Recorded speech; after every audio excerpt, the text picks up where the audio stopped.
Hello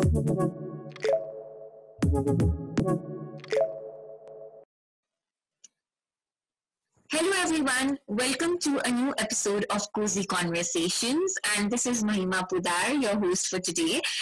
Today we'll be talking about something that is very, very close to my heart, and that is feminism.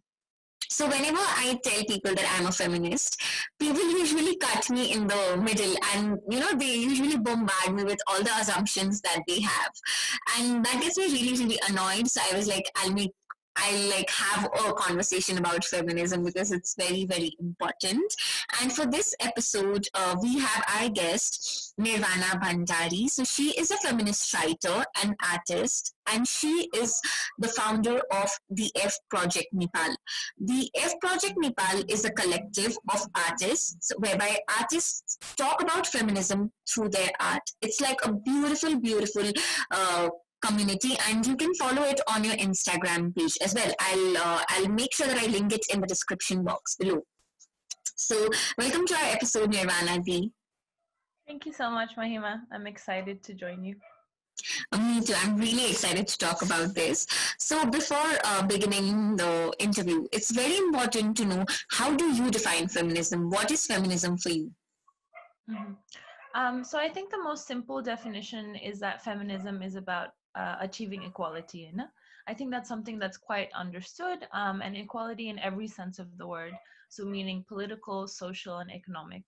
I think if more people, especially the people who are against the definition of feminism, if they understood this my basic definition, half of the fight that we're currently engaged in would be eliminated, and we could actually focus on the most urgent issues that women are facing. That what's it called? Term we're stuck on this word, right? Of what is feminism, Vanera. That it's such a basic thing, and I think if people understood that, we could move past it and get to the actual important issues.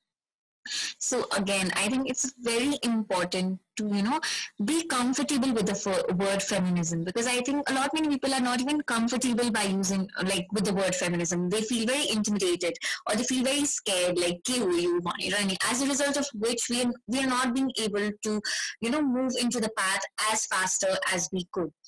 Having said that, what do you think are some of the biggest problems that Nepalese women face? I think there's a lot, especially if we look at compared to Kathmandu and the rest of the country. I think locally and globally, women are facing so many issues. Ani, we need to still raise awareness about that. I think feminism, the issues that we have been working for, women's rights movements, it's been going on for a very long time, and yet still the change is not coming about as fast as we would like it to. Nepal ko especially context mein the heri, I think it's stuff that we know already, trafficking, sexual and human trafficking of Nepali girls and women from villages, domestic violence, not having enough education, stigma around menstruation. So those are, I think, especially looking at our whole country, those are the issues. And Kathmandu, just because women do have a bit more privilege in Kathmandu, more education, doesn't mean there's no issues for us. So I think for me, the biggest thing I'm passionate about is economic opportunities for women.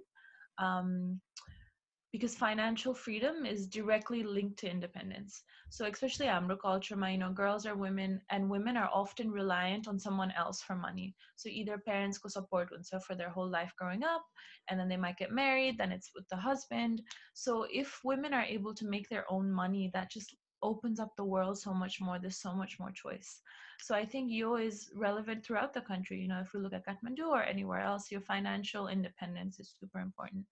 Ani, I think it's just social pressures are so much, we're always shamed about our weight, our skin color, if we want to follow our passions, if we want to travel, we want to live with our boyfriends, all of these are things we face all the time. So there's a lot to do. Okay, the most important thing that I could relate to in your answer is the importance of financial freedom. I think financial freedom is very, very important for women. And I think in my personal case as well, I started my first job, it was a very menial pay.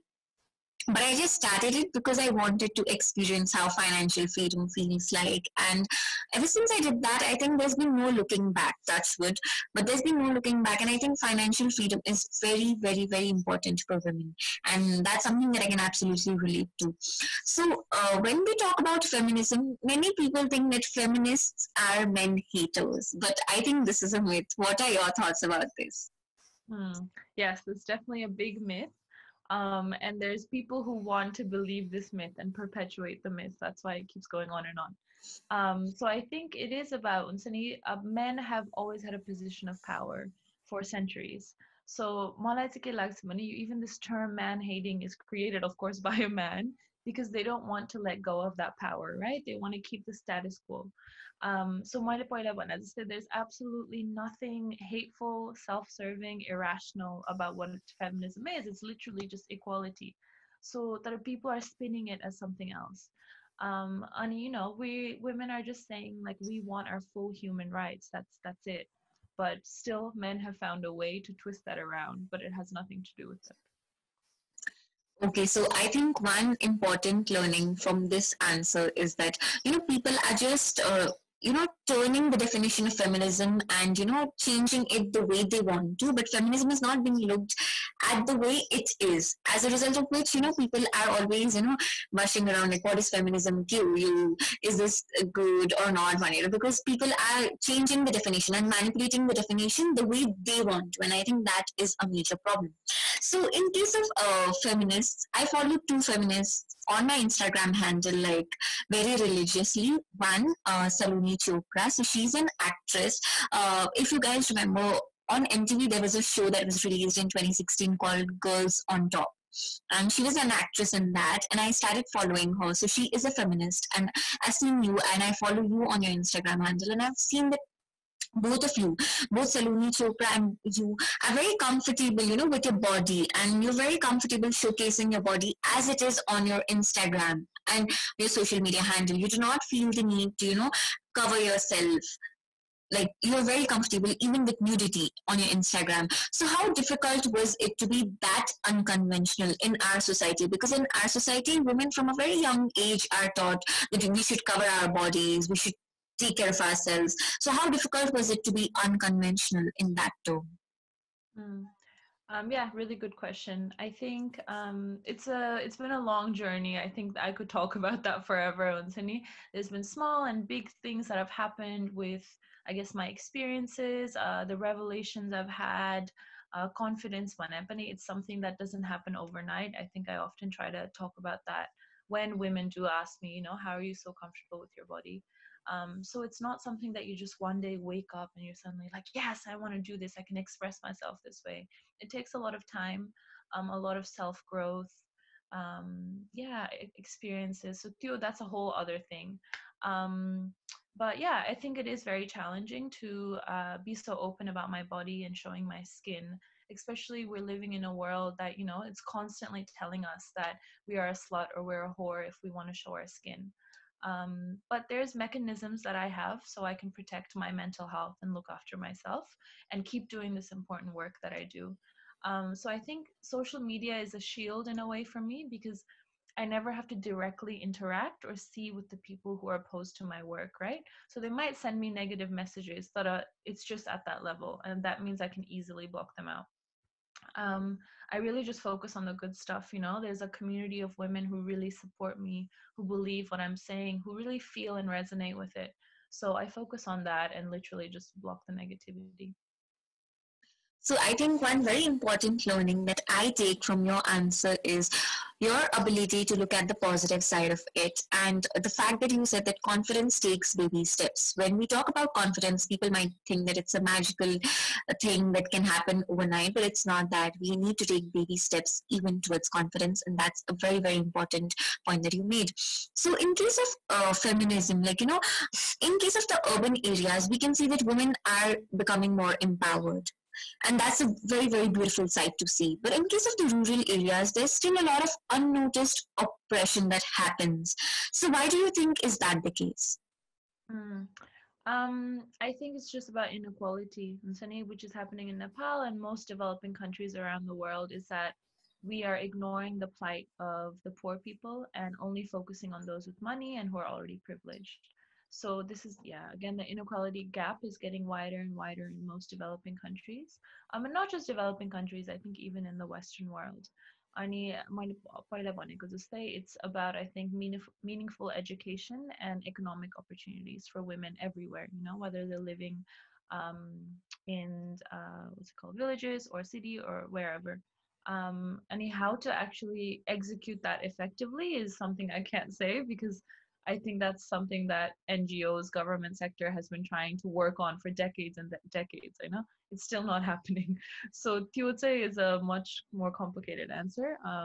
But yeah, I think meaningful education and economic independence.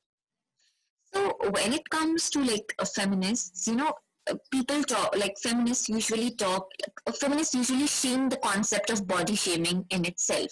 Like feminists talk about being comfortable with your body, and there are a lot of body shaming like campaigns that are against body shaming these days. So how effective do you think has this been?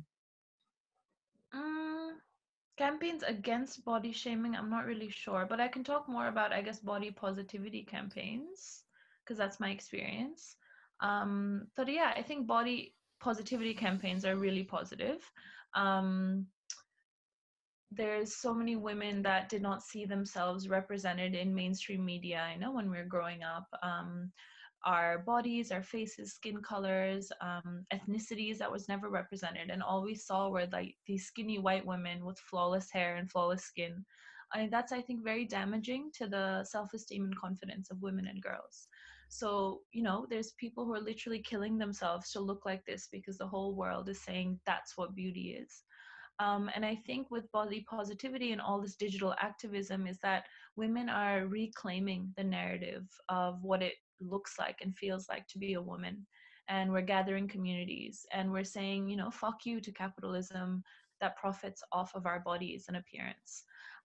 Because we're capturing ourselves, we're showing what it is to be raw and naked without makeup, without shaving, and sharing that with the world. And I think that is so radical and feminist and really cool.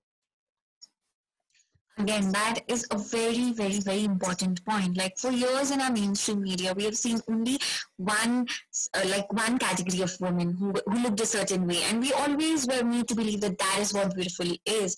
And as a result of which, there was this in we developed that need in ourselves that okay, even I need to be that to be beautiful. But now with all the body positivity campaigns that are going around, people are reclaiming the narrative of what being beautiful feels like or what being women feels like, and that is so so so good to see.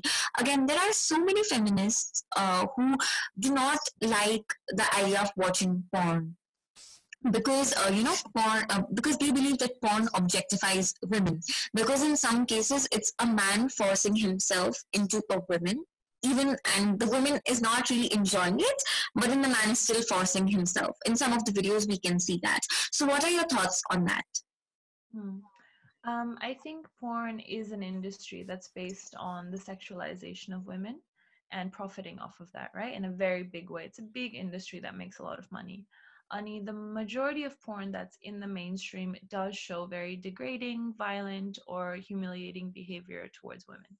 And I think that's very harmful to especially young people, and their attitudes towards sex and also more generally towards women. So there's, direct research that says when people are watching these types of porn, they think it's okay to act out in their real life. At the same time, Oile, I think there is positive things happening in this sphere where there are women who, of course, want to enjoy erotica in a way that's ethical, because they want to explore their sexuality in that way. Ani, there is a community of independent female filmmakers, producers that are making porn that can be considered ethical or feminist, and that don't show any violence against women and treat their actors with equity. Yeah, so there's both sides to the debate, I think.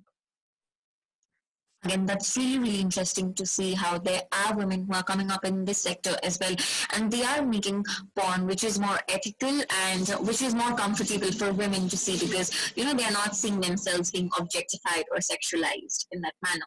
So having said that, like, what do you think about street harassment? Like, I think it's very prevalent. My first street harassment issue was like very, very worse, because I had tears in my eyes. I was in grade 8 then, and I was going to this function, and I'd worn a t-shirt. So at that point of time, I was in the age where people hit puberty, and my breasts were in the growing size. And there was this random guy who rubbed my nipples and passed by, and I felt very uncomfortable. So as to why did he touch my body? One, it really hurt. Second, it was very uncomfortable that he was touching my body in that way, and I had tears in my eyes. And I told my mom, like, Mom, this happened to me today, and why did this happen? Why did this happen? And my mom was, trying to calm me down, and she told me, like, it's okay. Like, as women grow up, this is something that happens. Men often do this. And with all due respect to my mom, one thing that I realized was that, in our older generations, things like street harassment are often normalized. What are your thoughts on that? Like, don't you think street harassment is as bad as any other form of harassment? Yeah, definitely, for sure. I think Poilako generation, as you said, they do maybe normalize it a bit more because they felt like अब के गर्ने यस्तै हो situation होइन. But I think our generation, our attitude towards it and our tolerance has changed a lot. So I think there's a general consensus our generation man that this kind of behavior is totally unacceptable and very degrading. I think the thing that's quite difficult Tara, in the situation if an incident happens is that it's often so quick that women don't really know how to react, and it happens in a flash of a second of but even if we realize what's happened, we can often fear the repercussions if we say something or do something. Kineki, what if it gets worse? What if we get physically assaulted, um, so I think we think, there's not much we can do, we'll just leave. But it can leave a lot of trauma, and it can be very something that we don't really ever forget, as you said. And I think the only thing that can really reduce sexual and street harassment is two things. One, education, and it needs to start from a very young age. So we need a complete change in attitude. Boys and men need to learn very early on that a woman's body is not their property. And just because a woman is alone in public, it doesn't mean that you can touch her. Ani, I think the other thing that's super important is we need stronger measures to criminalize such behavior. So police need to be taking complaints of women a lot more seriously, right? It's not just a small thing that happens. Sexual and street harassment is a crime, and it needs to be punished as such. So, Malia, one example that I thought of is that, fines seem to work quite well, like fining people Nepalma. So you're honking got it when you fine garne, and now it's really like reduced honking. So why can't we do the same with street harassment? So yeah. Again, I think that is very important. Like, when it comes to street harassment, it happens in the flash of a second. So you're not even able to process it, like what just happened, and you feel that the person who harassed you has already passed by. And again, even I used to be very scared, to speak against such things, because I always felt that, okay, body bunny, what if he does something worse? What will I do then? So, I at many points in time I did not oppose it because I was so scared. But now I think I have gained the confidence, and I do try to oppose it when even someone touches me without my consent. And I think that is very, very important. Not being scared of the repercussions. You need to be strong enough to speak for yourself. That is very important. So, as we come to the end of this conversation, what are your final thoughts? Mm. Um, it's been really nice to have this conversation. So thank you for inviting me. I don't know. I guess just, I don't think we ever have to apologize for being a feminist. I don't think we need to apologize for having strong emotions, for having dreams that are not conventional, or for being angry about all the injustice that we face in the world. Um, yeah, I guess just a positive note, especially your time in quarantine, is, try to tap into your skills, what you're passionate about, your creativity, because that's what's going to make you happy and eventually live a meaningful life and make the world just a little bit better in your own way. Thanks a lot, Nirvana, for coming to this episode and for sharing your beautiful, beautiful insights. Like, I've been following you, and I always wanted to talk to you about feminism because I felt like I had that need to do it, and I'm so grateful that you came for this episode. Thank you so much. No worries. Thank you. Until then, bye.